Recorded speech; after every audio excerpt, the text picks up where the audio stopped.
ke bab barbiturat.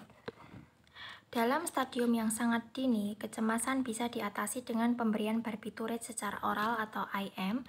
Namun karena efek utama barbiturat itu adalah sedasi, maka penggunaannya sebagai antiansietas itu terbatas.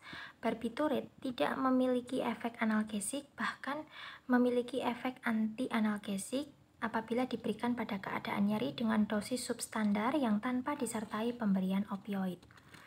Dalam dosis biasa, barbiturat itu hanya memberikan pengaruh ventilasi maternal dan tonus rahim secara minimal. Semua barbiturat larut dalam lemak dan bisa melewati plasenta dengan mudah. Kadarnya bisa terukur dalam darah fetus segera sesudah pemberiannya pada ibu. Apabila pemberiannya dibatasi pada stadium dini dan proses persalinan, maka sebuah dosis tunggal barbiturat jarang menyebabkan depresi pada neonatus. Masuk ke bab penotiazin. Penotiazin itu sering dipakai atau digunakan dalam kebidanan dalam kombinasi dengan opioid. Kombinasi ini menimbulkan sedasi dan mengurangi mual dan muntah. Penotiazin melewati plasenta dengan cepat dan bisa menurunkan variabilitas beat to beat dari denyut jantung fetus. Yang paling banyak dipakai adalah promtazin. Promtazin adalah stimulan pernafasan yang ringan sehingga menghasilkan peningkatan volume semenit dan respon pernafasan terhadap CO2. Efek ini bisa menekan aksi depresi nafas yang disebabkan oleh pemberian meperidin.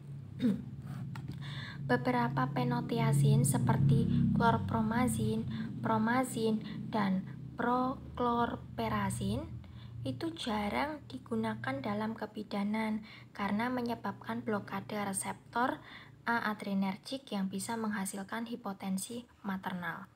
Masuk ke bab benzodiazepin.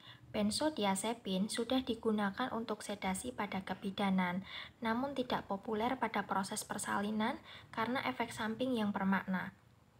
Diazepam dengan mudah bisa melewati plasenta dan bisa berakumulasi dalam fetus dengan konsentrasi pada fetus menyamai bahkan melebihi konsentrasi maternal.